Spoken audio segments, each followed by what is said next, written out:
In January 1941, Flight Lieutenant Peter Tunstall stood shivering in the Baltic frost of Stalag Luft I at Barth. He wore a crude German uniform stitched together from scraps. His plan was simple: slip out of the camp during the afternoon march to the punishment cells, then walk to the train ferry at Sassnitz and stow away to Sweden.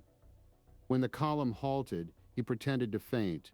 He dropped to the ground and crawled into a nearby field, burying himself under a thick layer of frozen beet tops. The icy leaves crackled around him as he pressed his body flat against the frozen earth. He lay there until nightfall. When he stood up, his ankle, injured in the crash over Reims, throbbed with pain. He limped toward Stralsund, but the cold and the injury slowed him. By midnight, he was shivering uncontrollably and losing sensation in his fingers and toes. He decided to turn back. Reaching the camp gate, he was quickly recaptured and thrown into solitary confinement for 15 days. When Tunstall emerged from solitary, he was a minor celebrity. His fellow prisoners, including Flight Lieutenant Hedley Fowler, pressed him for details about the road to Stralsund. The debriefing made one thing clear: no one could escape in that cold without warm clothing and cash for the tram. Soon after, the Germans moved Tunstall and other troublemakers to Schloss Spangenberg, an ancient castle in central Germany. Then on to the grim underground fort at Thorn in Poland.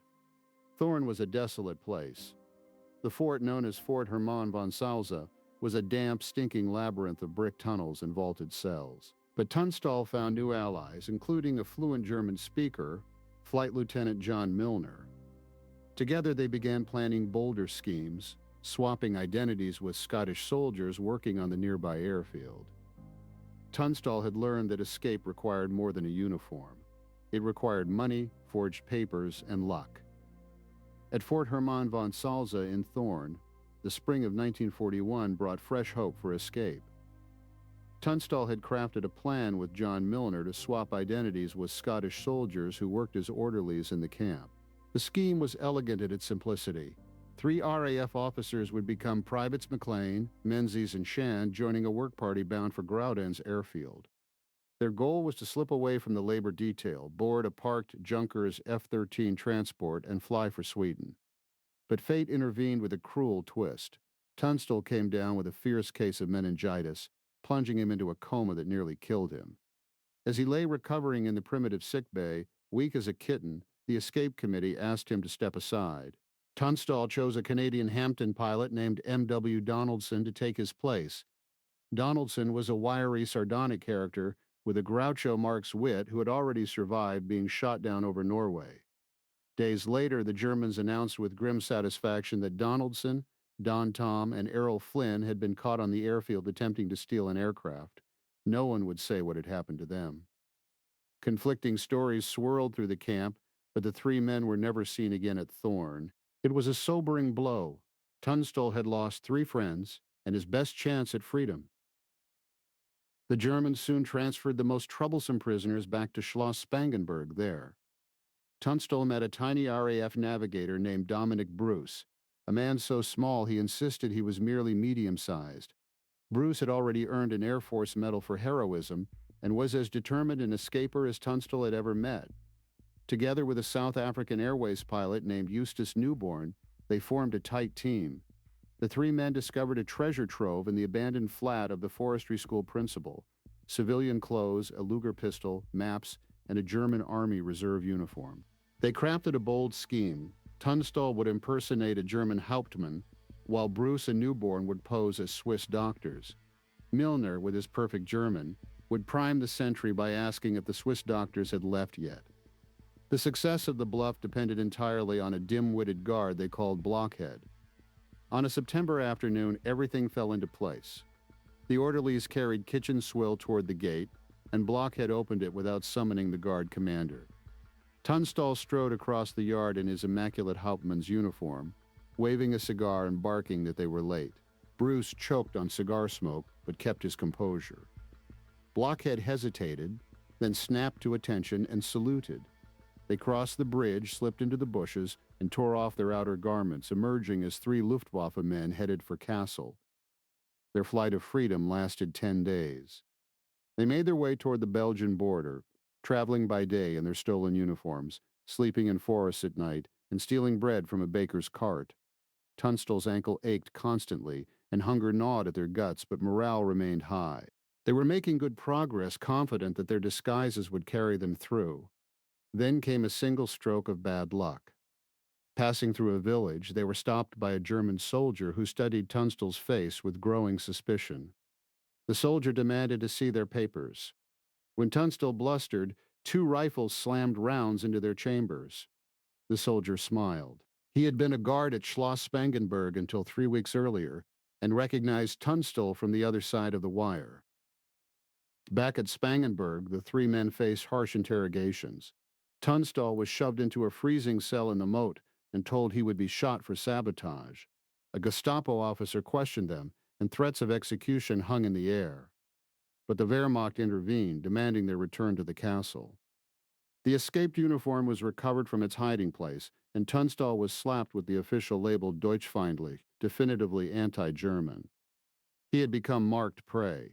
The cold isolation of the Spangenberg cells pressed down on Tunstall and Bruce as they waited out their punishment after the failed escape.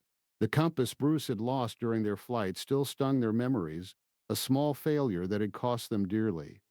A German guard, the prisoners called Puface, made daily visits to torment them, screaming insults and throwing their few belongings across the stone floor.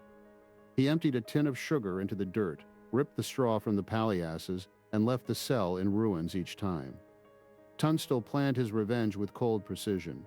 He filled an empty cigarette tin with glowing coals from the cell stove and placed it on the table where Puface would see it. When the guard grabbed the prize with a triumphant shout, the hot metal seared his palm and he screamed in agony. Puface drew his bayonet and lunged, forcing Tunstall to dodge behind the oak pillar as the blade thudded into the wood.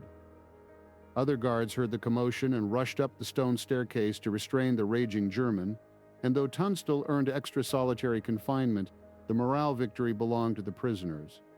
The Germans soon transferred the prisoners to Oflag 6B at Warburg, a vast mud-soaked camp of 3,000 men where escape plans were hatched daily. Pissy Edwards joined Tunstall and Bruce at Warburg, where a forged pass scheme to march a bogus working party through the gate failed 3 times in a row, once because the signature belonged to a man already on compassionate leave. At Warburg, Tunstall met Wing Commander Douglas Bader, the legless fighter ace whose defiant spirit matched his own. Together they launched a campaign of harassment against the Germans, turning roll calls into chaotic battles of wills and using theatrical diversions to cover escape attempts. The retaliation came swiftly, months of solitary confinement, and an official label as Deutschfeindlich, anti-German, in March. Tunstall and Bruce were ordered to pack their belongings and transferred to Colditz Castle, the special camp for the Reich's most incorrigible prisoners. Colditz Castle in the summer of 1942 held men who had refused to stop running. Flight Lieutenant Tunstall was among them, and the Germans had run out of places to send him. The latest scheme involved the office of Stabsfeldwebel Gebhardt, a heavy-set NCO the prisoners called Musso because of his resemblance to the Italian dictator. His office sat directly above a storeroom whose only door opened onto a guarded yard. Night after night, a team of prisoners picked the lock, crept inside, and worked by feel in the dark, cutting a trap door through the floorboards directly beneath Musso's chair. On the morning of September 9, 1942, everything came together.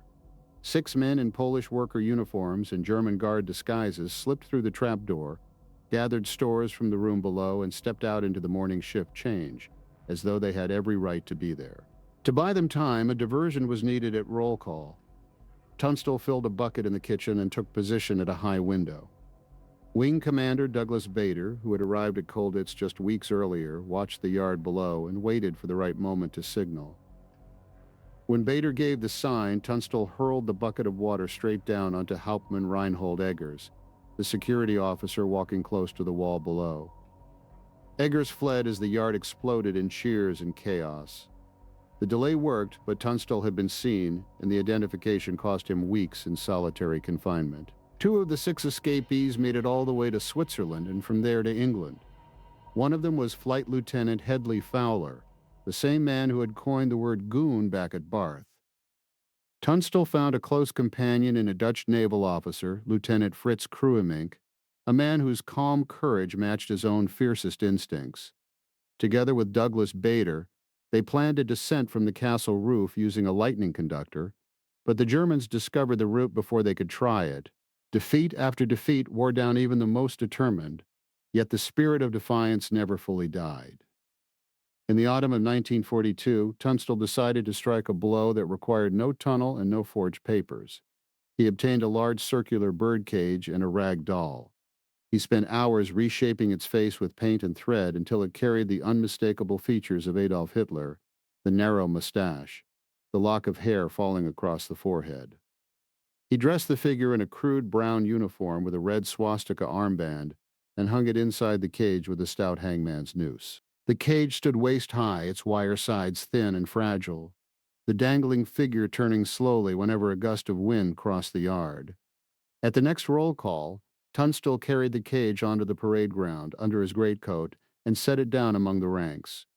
When the prisoners dispersed, the cage remained standing in the empty yard, the hanged Führer swinging in full view of every guard who crossed the cobblestones.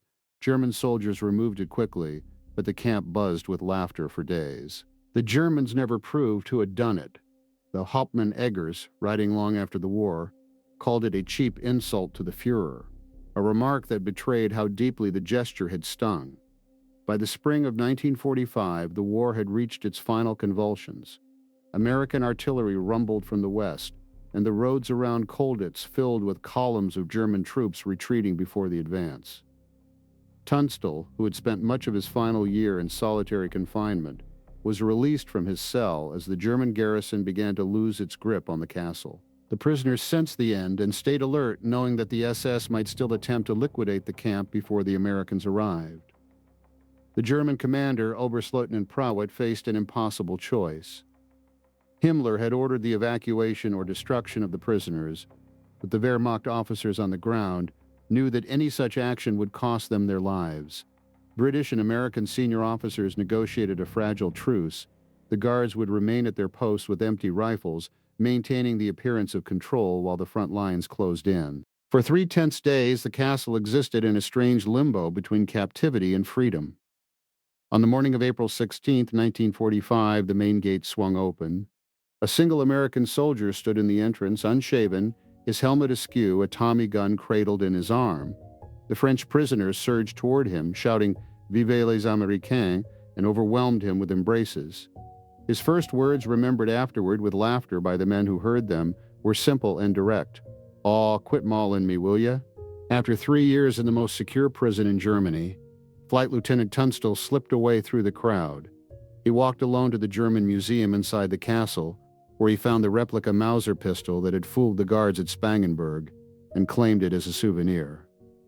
Back in England, the hero's welcome did not come. A medic dusted him with DDT, a Salvation Army volunteer handed him tea and a bun, and an intelligence officer from MI9 debriefed him in an empty hangar. She recognized his name and told him the split photograph messages had arrived safely. "We were so thrilled to get them," she said. That small validation meant more than any medal, but the other news was harder. He visited his childhood home in Essex and walked to the summer house where he had first kissed the woman he loved. Anne was married to someone else now. He returned her letters and kissed her forehead once. She was gone. His father had remarried and moved to a tiny flat in Wales. His sister Lucy lay dying of heart disease. The future he had dreamed of through 4 years of barbed wire had evaporated. The war changed Tunstall permanently. He understood what the bomber offensive had cost, both the German civilians below and the young men who never came back. He never apologized for the bombing, and he never glorified it. He said simply that the Nazis forced the Allies to choose between their own civilians and the millions being exterminated in the camps. That was no choice at all. For 70 years after the war, hardly a day passed without him reliving that final flight over Rims, the fire, the surrender. He found a way forward through flying again, through acting, through a second marriage to another woman named Anne, who became the light of his life. The others carved their own paths home. Kruemink rose to become a vice admiral in the Dutch Navy. Bruce, after a final escape from Colditz in a Red Cross box, survived the war. Donaldson, Tom, and Flynn also reached Colditz and survived the war. Milner, whose path had diverged at Thorn, also made it home. Bader returned to a hero's welcome. Eggers, the security officer who had hounded him from the yard that morning, spent the post-war years writing self-serving accounts of the prison. But the faces of the men who did not come home, the commandos shot at Sachsenhausen, Pissy Edwards climbing the wire at Schubin, Hedley Fowler killed in a peacetime typhoon, those faces never left him. If you have family stories from the Second World War, stories of fathers or uncles who served in Bomber Command, or who were held as prisoners, we would be grateful if you would share them in the comments below. We read every one. Please consider subscribing to this channel and giving this video a like. It helps us continue telling these stories of ordinary men in extraordinary circumstances. Thank you for listening.